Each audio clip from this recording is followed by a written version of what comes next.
Good morning students. आज की इस वीडियो में हम मनोहर श्याम जोशी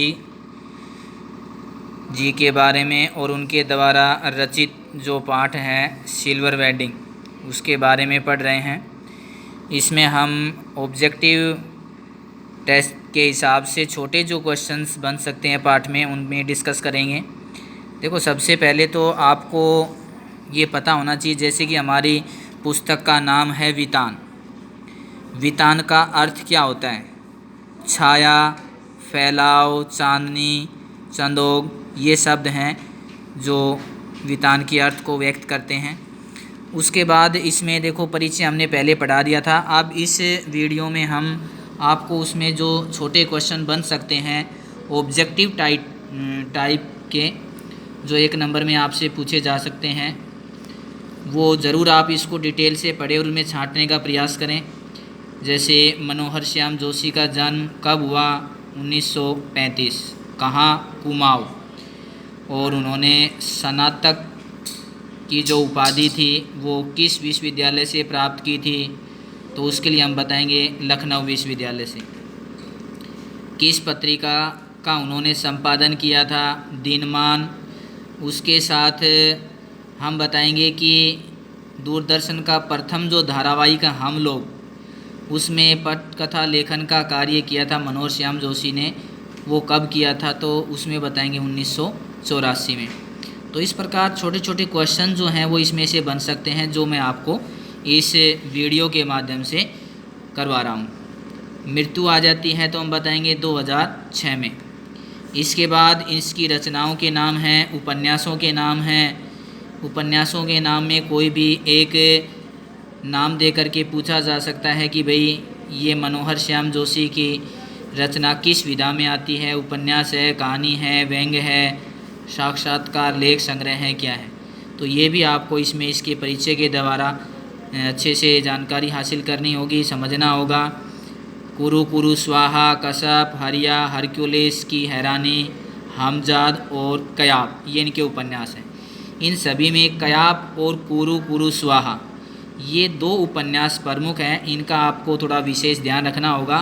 फिर बता रहा हूँ मैं एक बार, कुरु कुरु स्वाहा और कयाप, आधा कै या पै, कयाप। और क्योंकि इसी कयाप उपन्यास पर इनको पुरस्कार भी दिया गया है 2005 में साहित्य अकादमी द्वारा। ये बात भी आपको ध्यान रखनी होगी कि मनोहर श्याम जोशी को उनके किस उपन्यास पर साहित्य अकादमी पुरस्कार दिया गया? तो हम बताएंगे कयाप उपन्यास पर। डेट भी पूछी जा सकती है कि कब दिया? 2005 में। उसके बाद इसकी अन्य रचनाएं भी हैं, कहानी संग्रह हैं, व्यंग्य संग्रह हैं, ये भी आप एक बार थोड़ा ध्यान देंगे। नेताजी कहीन, इस देश का यारो क्या कहना, ये व्यंग्य संग्रह हैं। इसके अलावा इनकी कहानियाँ भी हैं और टेलीविज़न धारावाहिक भी हैं। टेलीविज़न धारावाहिक में हम लोग, बुनियाद और मुंगेरी लाल के हसीन सपने, ये भी आप याद रखेंगे कि कौन कौन से टेलीविज़न धारावाहिक के लिए इन्होंने काम किया है।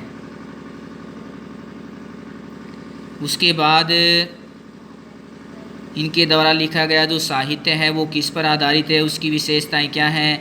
विचार प्रधान है, विनोद प्रियता, हंसी मजाक से भरा है, चिंतन की गहराई भी है, भारतीय संस्कृति, आम जनता की बातें भी उसमें व्यक्त की गई हैं, और मानववाद, समन्वयवाद, नेताओं के खोखले वादे, राजनीतिक सामाजिक जीवन का वर्णन इन्होंने अपनी रचनाओं में किया है। तो ये बातें भी इसमें थोड़ा ध्यान रखेंगे। उसके बाद इसमें भाषा शैली के बारे में बताया गया है कि भाषा कैसी है, सरल सुबोध है, छोटे छोटे वाक्य से गहरे विषय उभर कर के आते हैं। उसके बाद मानवीय मूल्य उभर कर आते हैं, बिंबों का, प्रतीकों का, उक्तियों का, अंग्रेजी और हिंदी आंचलिक शब्दों का प्रयोग भी इन्होंने अपनी रचनाओं में किया है। इसके बाद यहाँ से पाठ की स्टार्टिंग होती है। पाठ में भी जो छोटे क्वेश्चन बन सकते हैं जिस तरीके से, वो एक बार मैं आपको करवा रहा हूँ इस वीडियो के माध्यम से। सिल्वर वेडिंग, मनोहर श्याम जोशी। सबसे पहले तो क्वेश्चन यही बन सकता है कि सिल्वर वेडिंग जो रचना है वो किसके द्वारा लिखी गई है? मनोहर श्याम जोशी। किसके ऊपर लिखी गई हैं? 25वीं सालगिरह के ऊपर लिखी गई हैं। यशोधर बाबू, की विचारधारा इसमें व्यक्त की गई है, उनकी अपनी जो जीवन शैली है उसको व्यक्त किया गया है। और ये पूरा नाम है इसमें वाई.डी. पंत, यशोधर पंत। सेक्शन ऑफिसर थे, ये ध्यान रखेंगे, सेक्शन ऑफिसर। उसके बाद आ सकता है कि भाई जो पुरानी दीवार गढ़ी थी उसमें वो कितने समय बजा रही थी, 5:05, यानी वो 5 मिनट। और उनकी जो अपनी कलाई थी वो 5:30 बजा रही थी, और जो दीवार गढ़ी थी वो 5:25, यानी जो दीवार गढ़ी थी ऑफिस की वो 5 मिनट लेट चल रही थी। ये बात भी इसमें व्यक्त की गई है। उसके बाद इसमें और जो क्वेश्चंस हैं छोटे वो बन सकते हैं कि वो किससे प्रभावित थे, किसको अपना आदर्श मानते थे, तो कृष्णानंद या किशनदा, दोनों ये एक बात है। वो किशनदा भी नाम उन्हीं का है और कृष्णानंद उनका नाम था, किशनदा उनको सभी कहते थे। तो ये इसमें व्यक्त किया गया है। उसके बाद इसमें ये भी पूछा जा सकता है कि जो सेक्शन ऑफिस था उसमें असिस्टेंट ग्रेड पर कौन आए थे, तो इसमें नाम दिया गया है चड्ढा का नाम आया है, तो ये पूछा जा सकता है। और वो असिस्टेंट ग्रेड के पद पर आए थे। उसके बाद इसमें उनकी आपस की जो वार्तालाप है वो दिखाई गई हैं। उसके बाद इसमें आ सकता है कि भाई आपको चूनेदानी का क्या हाल है, इसमें चूनेदानी किसे कहा गया है, तो चूनेदानी मतलब उनकी जो अपनी हाथ की कलाई की घड़ी थी उसको कहा गया है। अब एक बार मैं आपको इस पाठ के शब्दार्थ पर लेकर चलता हूँ, ताकि क्योंकि शब्दार्थों से भी कोई क्वेश्चन जो है वो पूछ लिया जाता है, किसी शब्द का अर्थ पूछ लिया जाता है, और 1 नंबर में वो बहुत ज़रूरी होता है। अगर किसी शब्द का अर्थ हमें अच्छे से आता है तो हम उसका अर्थ भली प्रकार से बता पाएंगे। तो देखो एक बार मैं आपको शब्दार्थों के बारे में बता रहा हूँ, उनका अर्थ बता रहा हूँ। जैसा कि आप इस वीडियो में देख भी पा रहे होंगे, नहीं भी देख पा रहे होंगे, तो इसमें मैंने आपके पास ये शब्दार्थ भेजे हुए हैं। और फिर भी आपको पाठ पढ़ते समय कोई भी ऐसा शब्द लगता है तो उस पर आप निशान लगा करके जो हम क्लास में डिस्कस कर सकते हैं। ऑफिसर, अधिकारी, सेक्शन, अनुभाग, मातहत, अधीनस्थ।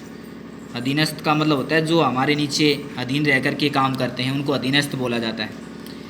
जिनको जूनियर, कनिष्ठ, जूनियर आप शब्द समझते होंगे, कनिष्ठ छोटा और ज्येष्ठ बड़ा।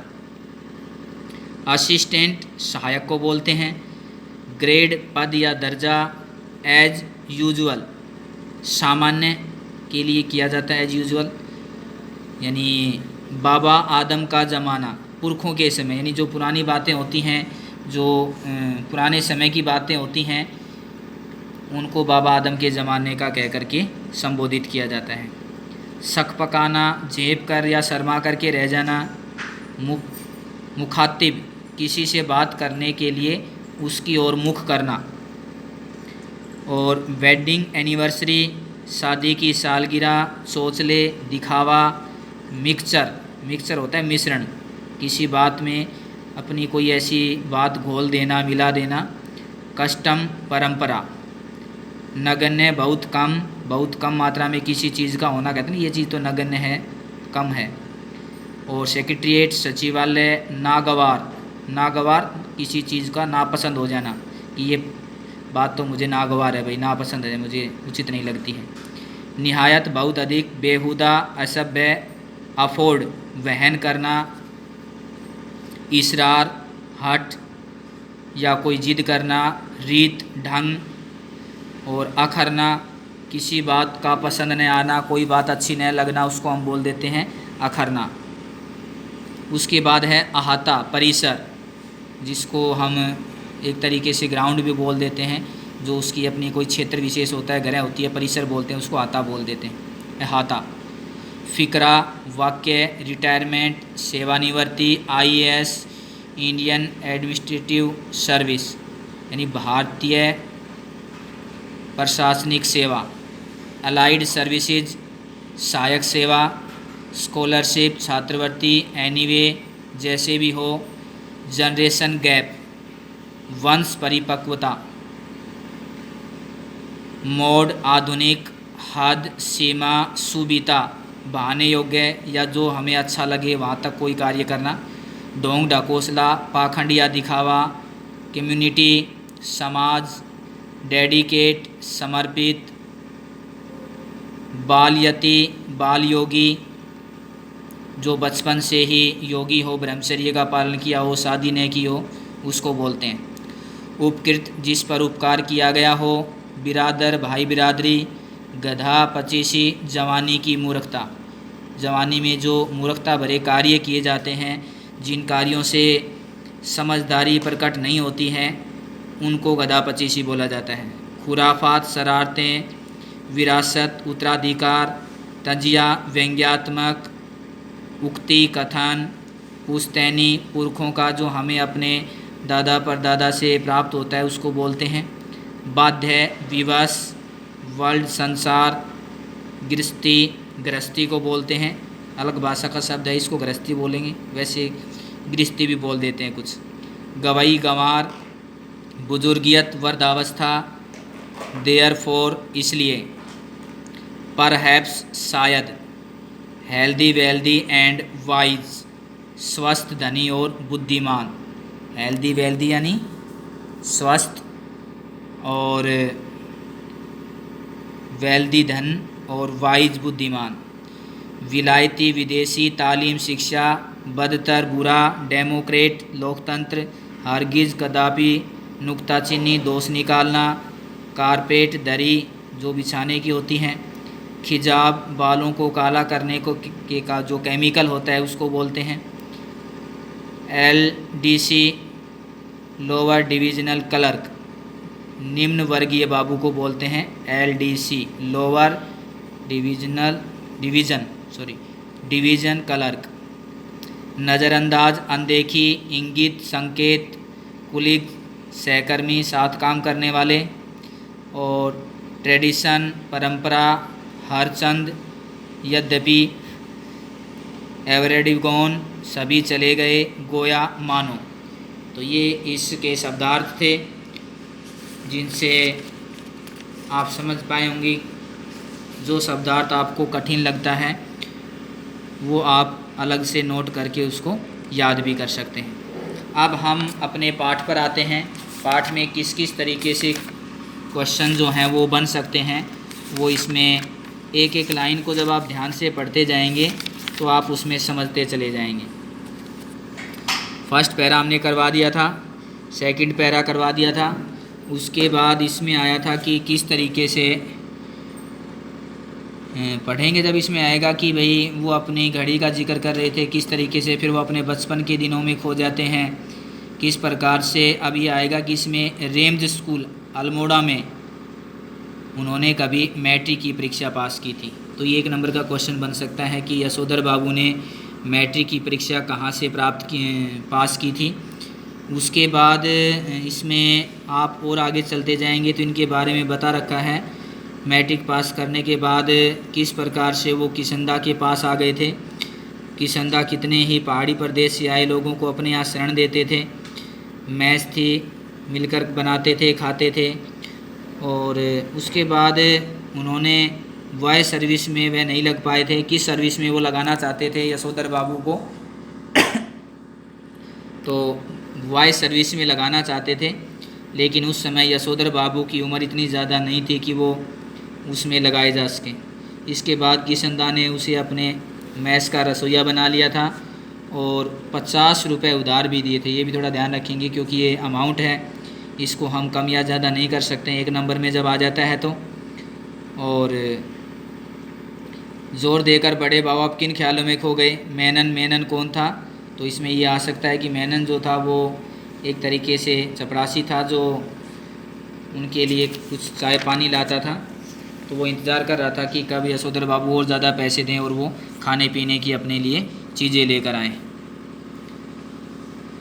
उसके बाद इसमें ये आ सकता है कि भाई जो उनकी शादी कब हुई थी, तो इसमें आप लिखेंगे 6 फरवरी 1947।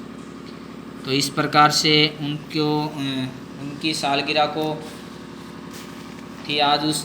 तारीख के हिसाब से और 25वीं सालगिरह थी, और इसलिए उनका जो बड़ा बेटा था वो उनके अपने पिता की 25वीं जो सालगिरह है उसको एक उत्सव के रूप में, फंक्शन के रूप में मनाते हैं। लेकिन यशोधर बाबू उस सब के बारे में नहीं जानते थे, परिचित नहीं थे। तो इसमें चड्ढा ने घंटी बजाकर चपरासी को बुलाया, तो इसमें नाम आया है भगवान दास, ये भी पूछा जा सकता है। और इसके बाद इसमें आप देखेंगे कि किस तरीके से मिक्सचर मत मिलाइए, मतलब किसी बात को मिक्स मत कीजिए, या शब्दार्थों में आपको बताया भी था। और सबसे पहले 10 रुपये का नोट यशोधर बाबू की तरफ से दिया गया था लोगों को चाय पानी के लिए, लेकिन उसके बाद वो ऑफिस के जो कर्मचारी थे उनको कम लग रहा था। इसके बाद चड्ढा ने 10 का नोट चपरासी को दिया और दोबारा से और रुपए लेने के लिए कहा। 30 रुपये वो लेना चाहते थे ताकि अच्छे से जुगाड़ पानी हो उसके चाय पानी का। वो जानते थे कि भाई यशोधर बाबू के पर्स में हमेशा लगभग 150-200, तो ये संख्या भी इसमें आई है, ये भी हम चेंज नहीं कर सकते। लगभग कितने रुपए वो हमेशा रखते थे अपने पर्स में, तो 150-200 रुपये वो हमेशा ही अपने पर्स में रखते थे। उसके बाद उनका खर्चा अपना कुछ बिल्कुल नहीं था, नगण्य मतलब बिल्कुल कम हो जाना। गोल मार्केट से सेक्रेटेरिएट तक वो साइकिल से आते जाते थे और अब पैदल आने जाने लगे थे। तो पहले साइकिल से आते थे, पैदल क्यों आने लगे थे? क्योंकि उनके बच्चे मानते थे कि इस प्रकार से उन्हें साइकिल पर जाना अच्छा नहीं लगता अपने पिता का इस प्रकार से, तो इसलिए उन्होंने स्कूटर खरीद नहीं सकते थे वो, और कार अफोर्ड नहीं कर सकते थे वो, और इसलिए अब उन्होंने सोचा कि चलो पैदल ही वो ऑफिस जाने लग गए थे। 10-10 के 2 नोट और दे दिए थे जिससे उनकी चाय पानी अच्छे से हो सके।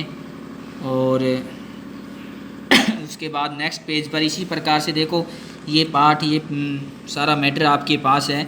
जिस तरीके से मैं करवा रहा हूँ उस तरीके से आप एक बार अपने लेसन को अच्छे से स्टडी करें और उसमें इस तरीके से निशान लगाते जाएं कि भाई कौन कौन से ऐसे क्वेश्चन हैं जो बन रहे हैं।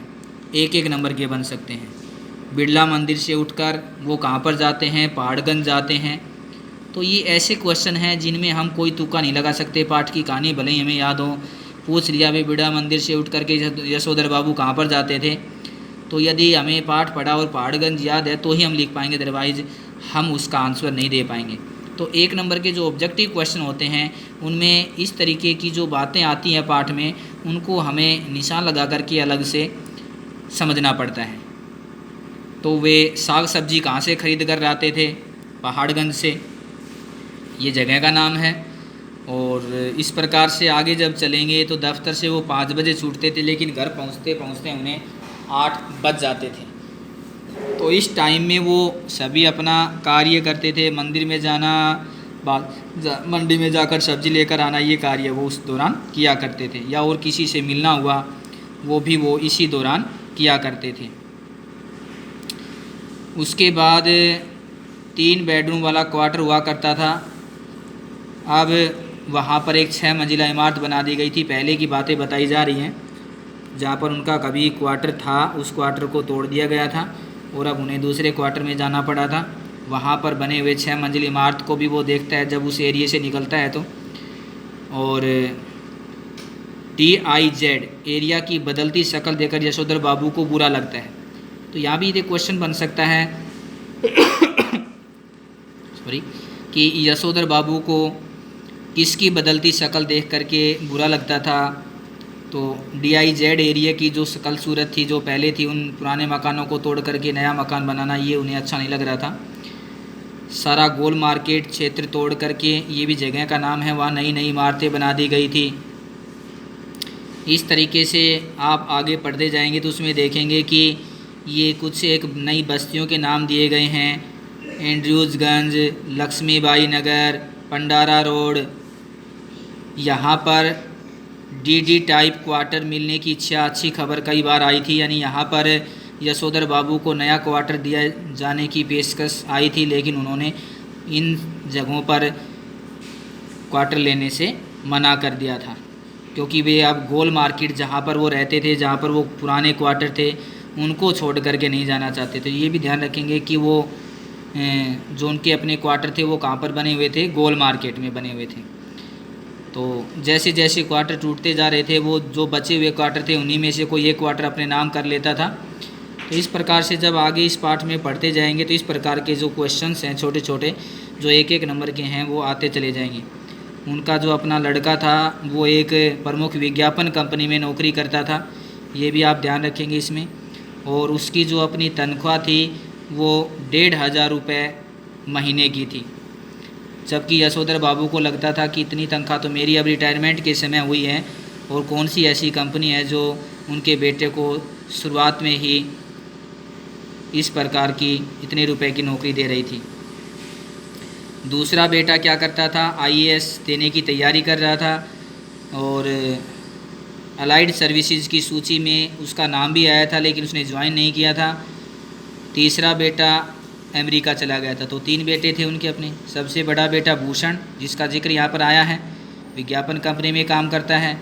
दूसरा बेटा आईएएस की अपनी तैयारी कर रहा है, और तीसरा जो है वो स्कॉलरशिप लेकर के अमेरिका पढ़ने के लिए चला गया है। उनकी अपनी एक बेटी थी, वह भी डॉक्टरी की उच्चतम पढ़ाई कर रही थी, और बीच बीच में अमेरिका जाने के लिए कहती रहती थी। और इस प्रकार से बच्चे अपने जो गरीब रिश्तेदारों की उपेक्षाएं करते थे, उन्हें अधिक महत्व नहीं देते थे। फिर भी यशोधर बाबू को लगता था कि इस प्रकार का व्यवहार अच्छा नहीं है, क्योंकि हमें किसी के पैसे के आधार पर उसके साथ अपना व्यवहार नहीं बदलना चाहिए।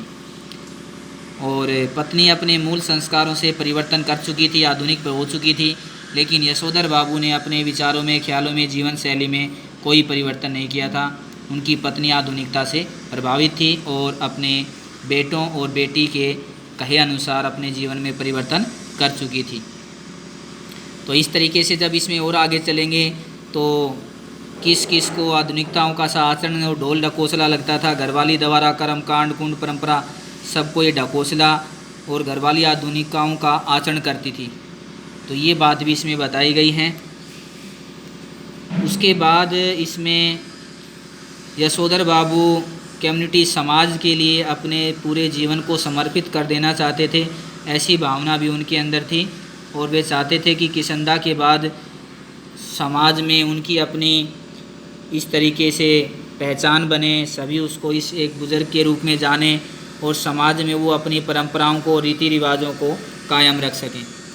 उसके बाद इसमें नेक्स्ट हैं कि उनके जो और साथ काम करने वाले साथी थे, उन्होंने हौज खास, ग्रीन पार्क, कैलाश, वहीं पर कहीं ना कहीं ज़मीन ले ली थी, मकान ले लिया था जो उनके साथ काम कर रहे थे।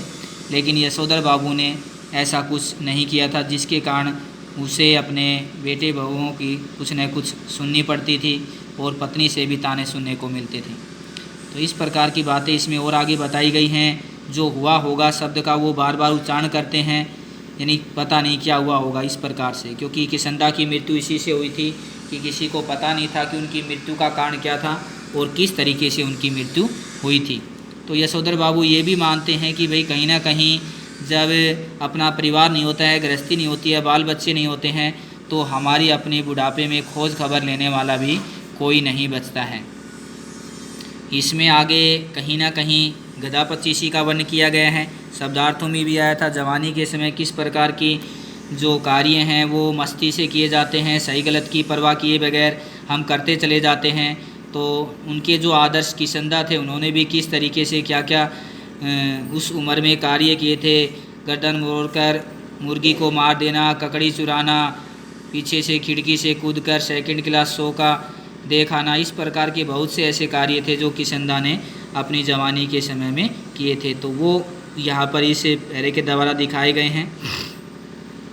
एक और ऐसी बात थी जो उन्हें अपने यशोधर बाबू को किशनदा से विरासत में मिली थी, वो अपने बच्चों के प्रसंग में दोहराते भी थे कि शायद वो भी गधा पच्चीसी के दौर से गुजर रहे, उनके अपने बच्चे भी जब वो बड़े होंगे, उनके अंदर समझदारी आएगी तो वो भी अपनी जिम्मेदारियों को समझेंगे और अपनी जिम्मेदारियों को अनुसार अपने जीवन को आगे लेकर जाएंगे। उसके बाद नेक्स्ट पेज पर हम आते हैं। इसमें भी इस तरीके से आप देख पा रहे होंगे कि जो जो निशान मैंने लगाए हुए हैं रेड पेन से, वो कहीं ना कहीं वहाँ कोई छोटा 1 नंबर का क्वेश्चन बन रहा होता है। तो इस तरीके से मतलब ये बात भी यहाँ पर आई है कि उनके जो बेटे थे या बहू थे वो किस बात को जो है भयंकर भूल समझते थे यशोधर बाबू की। तो डीडीए का जो फ्लैट उनको मिलना था वो उन्होंने नहीं भरा, वो फॉर्म उन्होंने नहीं भरा, वो प्लाट उन्होंने नहीं लिया प्लॉट। तो इस गलती को भी उनकी जो अपनी पत्नी थी, बच्चे थे, उसको गलत मानते थे कि पिता ने अगर वो आवेदन किया होता, वो प्लॉट में हमें मिल गया होता तो आज उसकी कीमत बहुत ज़्यादा होती। तो ऐसी बहुत सी बातें हैं जो इसमें यहाँ पर व्यक्त की जा रही हैं। उसके बाद इसमें आप देखेंगे कि उसने अपने भाई बिरादरी का भी वर्णन किया है, एक नई सकारात्मक सोच का भी वर्णन किया है, किस प्रकार से वो बिरला मंदिर जा कर के और भजन सत्संग, ये भी बताएंगे किस मंदिर में गए थे, बिरला मंदिर में गए थे। वो रोज़ाना जाते थे शाम के समय भजन सत्संग सुनने के लिए, सत्संग, ताकि ईश्वर में उनका मन लग सके क्योंकि उनका मानना था कि जैसे जैसे उम्र बढ़ती है तो हमें ईश्वर की ओर अपना रुझान करना चाहिए, ईश्वर भक्ति में अपने लिए समय निकालना चाहिए ताकि उसमें हम अपनी ईश्वर भक्ति कर सकें। असीक का फूल जो था, फूल का नाम है, प्रकार है एक तरीके का, वो मंदिर में जा कर के और श्री नारायण जी की मूर्ति के सामने चढ़ाया था। वहाँ महात्मा जी कोई प्रवचन दे रहे थे, उसमें वो बैठ जाते हैं, सम्मिलित हो जाते हैं और प्रवचन में बताई गई बातों को वो सुनने लगते हैं। गीता प्रेस गोरखपुर का जिक्र किया गया है। गीता प्रेस गोरखपुर एक प्रेस है जो धार्मिक पुस्तकें छापती हैं, उसका वर्णन भी यहाँ पर किया गया है। और इसके बाद नेक्स्ट पेज पर जब हम आएंगे, देखो ये इसमें मैं जो छोटे क्वेश्चन इसमें से बन सकते हैं उनके बारे में मैं आपको बता रहा हूँ। इस तरीके से आप भी छोटे छोटे 1-1 नंबर के क्वेश्चन छांट सकते हैं। जनार्दन शब्द के सुनाई पड़ने पर उसको किसकी याद आ गई थी? जनार्दन वैसे विष्णु के लिए प्रयोग किया जाता है, ईश्वर के लिए प्रयोग किया जाता है, लेकिन उनके अपने एक जीजाजी थे जिनका नाम जनार्दन जोशी था।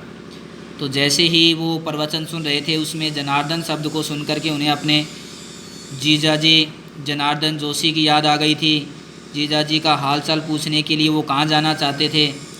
अहमदाबाद। 1 नंबर का क्वेश्चन बन सकता है यहाँ पर भी। और उनके जो अपने बेटे थे, बहू थे, वो उनको वहाँ जाने से मना करते थे। उनका मानना था कि इस प्रकार से दूर की रिश्तेदारियाँ निभाना कोई समझदारी की बात नहीं है, ज़्यादा दूर की रिश्तेदारियाँ हमें अब भूल जानी चाहिए। जबकि यशोधर बाबू ऐसा नहीं सोचते थे, वो मानते थे कि ऐसा नहीं होगा। बुआ को भेजने के लिए पैसे मैं तो नहीं दूंगा, पैसे देने से, बेटे ने पैसे देने से मना कर दिया था कि आप बुआ जी के पास जाएंगे तो वहाँ जाने के लिए मेरे पास आपको देने के लिए रुपये नहीं हैं, 100 रुपये उधार ले सकता है। तो यहाँ पर 100 रुपये का जिक्र किया गया है। यानी 1 नंबर का जो क्वेश्चन होता है वो किसी भी लाइन से उठा करके इस तरीके से डाल दिया जाता है कि आपने उस जब पैरे को पढ़ा तो कितना उस पैरे की बातों को आप अच्छे से याद रख पाए। उसके बाद इसमें आगे जब आएंगे हम तो इसमें और भी ऐसे क्वेश्चन जो हैं वो बनते चले जाएंगे जो पैरे में हैं। आप ऐसे क्वेश्चन छाँटें जिनमें हम कोई पाठ की ऐसी बात नहीं लिख पाएँ। जैसे इसमें आया है विधवा बुआ के पास वो अल्मोड़ा में आ गए थे, विधवा बुआ जी ने ही यशोधर बाबू को पाल पोस करके बड़ा किया था। तो ऐसी स्थिति में वो आ सकते हैं कि कहाँ पर आए थे, अल्मोड़ा, किसने उनका पालन पोषण किया था छोटी उम्र में माँ के गुजर जाने पर। तो ये ऐसे क्वेश्चन हैं जो 1 नंबर के रूप में आपसे पूछे जा सकते हैं। इस तरीके से आप पाठों की तैयारी करें तो किस प्रकार से कोई ऐसा क्वेश्चन नहीं होगा जो आपको लगे कि ये पता नहीं कहाँ से आ गया है। धार्मिक प्रवचन सुनते हैं लेकिन उनका मन अपने परिवार की बातों में ही खोया रहता है, वहाँ वो अपना ध्यान नहीं लगा पाते हैं। इसके बाद वो कहीं ना कहीं वहाँ से उठ कर के मानस पुत्र का भी यहाँ पर जिक्र किया गया है। तो किसंदा के मानस पुत्र होता है, मन से हम किसी को अपनी बहन मान लेते हैं, किसी को अपना भाई मान लेते हैं, किसी को अपना पुत्र मान लेते हैं। तो किसंदा की शादी नहीं हुई थी, उसकी अपनी कोई संतान नहीं थी, लेकिन यशोधर बाबू को वो अपना पुत्र ही मानते थे, तो वो मानस पुत्र हो गया। तो इसमें इस बात का भी जिक्र जो है वो किया गया है। किस तरीके के मंत्र जो उन्होंने दिया था, कौन सा मंत्र दिया था किसंदा ने यशोधर बाबू को? Early to bed and early to rise. Makes a man healthy and wise, यानी कि जल्दी सोना, जल्दी उठना इस स्वस्थ रहने की एक अच्छा तरीका है। ऐसा हमें व्यवहार करना चाहिए, क्योंकि वो मानते थे कि यशोधर बाबू देरी से उठने वाले बच्चे हैं और इस प्रकार से वो नहीं चाहते थे कि इस प्रकार से वो देरी से उठें, इसलिए वो बार बार उनको इस बात से अवगत कराते थे, देखते भी थे कि बच्चा सही सुबह टाइमली उठता भी है या नहीं उठता है। इस प्रकार से जब नेक्स्ट पेज पर हम जाएंगे उसमें भी देखेंगे कि सम्मानित बुजुर्ग माना जाए। वो ये चाहते थे कि समाज में सम्मानित बुजुर्ग की दृष्टि से समाज के लोग उन्हें देखें, इसलिए उस समाज के कौन कौन से ऐसे कार्य थे जो वो करवाते रहते थे, वो भी इसमें यहाँ पर व्यक्त किया जा रहा है।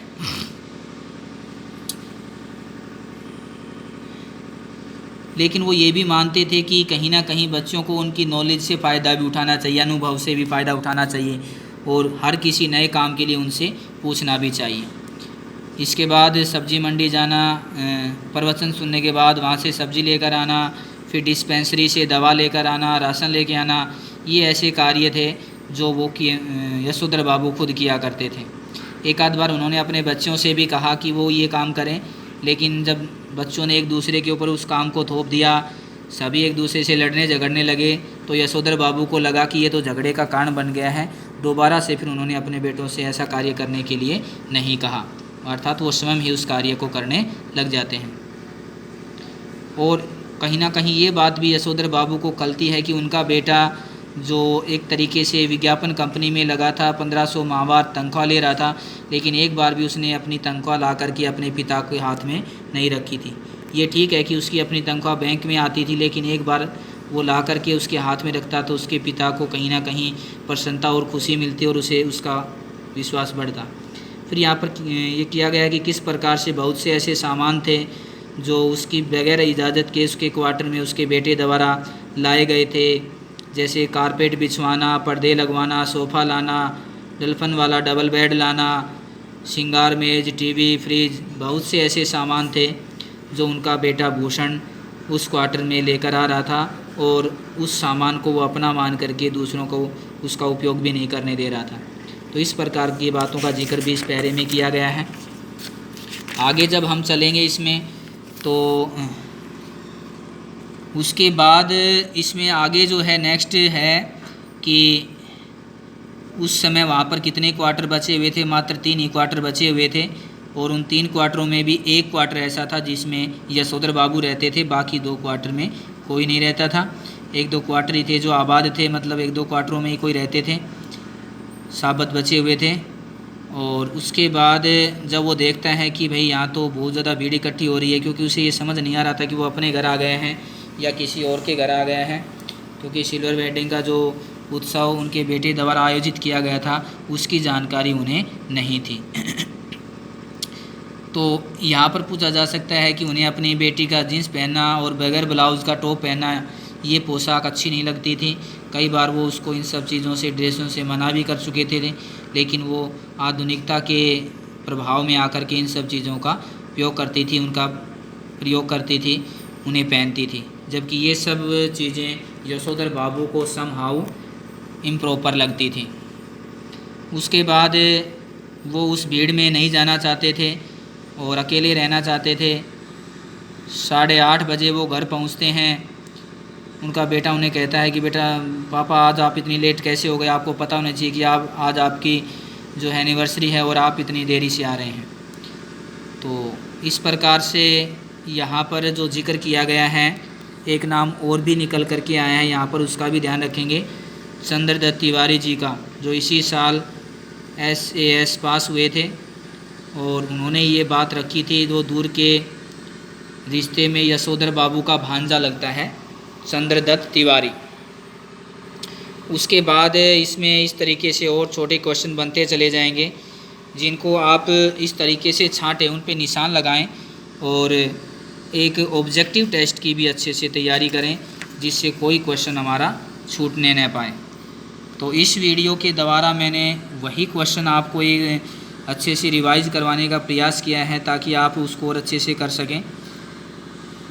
सिल्वर वेडिंग की भव्य पार्टी जो थी वहाँ पर की गई थी, जो यशोधर बाबू को समहाउ इन प्रॉपर लगती हैं, लेकिन फिर भी वो इस बात से खुश थे कि उनकी 25वीं सालगिरह पर इस तरीके से धूमधाम से उत्सव मनाया जा रहा है। 4 तरह की मिठाई हैं, 4 तरह की नमकीन, फल, कोल्ड ड्रिंक, सब कुछ है जो आज तक उन्होंने शायद अपनी कभी शादी में भी नहीं देखा था।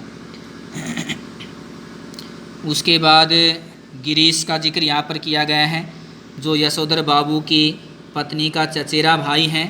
किसी बड़ी कंपनी में वह मार्केटिंग मैनेजर हैं और इसी ने ही यशोधर बाबू के बड़े लड़के भूषण को नौकरी दिलवाई थी विज्ञापन कंपनी में। तो कहीं ना कहीं यशोधर बाबू उसके व्यवहार को गलत मानते हैं, लेकिन उनकी पत्नी इस बात के लिए यशोधर बाबू को झिड़कती हैं कि तुम्हारे सेकंड क्लास बीए बेटे की तकदीर बदल दी है, उसके भाग्य को सुधार दिया है और तुम उस पर उसको बिगाड़ने का आरोप लगा रहे हो। ये बिल्कुल सरासर गलत है। तो इस तरीके की बातें इसमें व्यक्त की गई हैं। यशोधर बाबू संस्कारी कुमाऊनी थे और वो चाहते थे कि सभी प्रकार के रीति रिवाजों का पालन किया जाए और परंपरा को निभाते हुए वो सभी से मिलते हैं, अपना परिचय देते हैं, क्योंकि ये बात भी उन्होंने किसंदा से ही सीखी थी कि जिस किसी से भी मिलें हमें अपना परिचय एक अलग अंदाज में अपना व्यक्तित्व व्यक्त करते हुए देना चाहिए। इसके बाद शाम को 15 मिनट की पूजा वो लगभग किया करते थे, लेकिन उस पूजा को उन्होंने आज 25 मिनट तक खींच लिया था। वो चाहते थे कि सारे मेहमान जब चले जाएं उसके बाद वो उठें। वो ध्यान लगाना चाहते थे, वो किसंदा से पूछना चाहते थे, उनके मन में जो द्वंद्व चल रहा था, उनके मन में जो बातें चलती रहती थी वो अपने किसंदा से ही पूछा करते थे, शेयर किया करते थे और उसका कहीं ना कहीं आंसर भी वो किसंदा से पाना चाहते थे। तो इस पाठ में ये सारी बातें जो हैं मैंने आपको बताई हैं। इसमें और भी इस तरीके से कुछ क्वेश्चन जो हैं वो बन सकते हैं, जो आप पाठ पढ़ करके समझ दें और उन पर निशान लगा करके उसकी इस प्रकार से तैयारी करें कि कोई भी क्वेश्चन जो है वो छूटने न पाए। ठीक है, ओके, थैंक यू बेटा। अच्छी सी तैयारी करें ऑब्जेक्टिव की भी।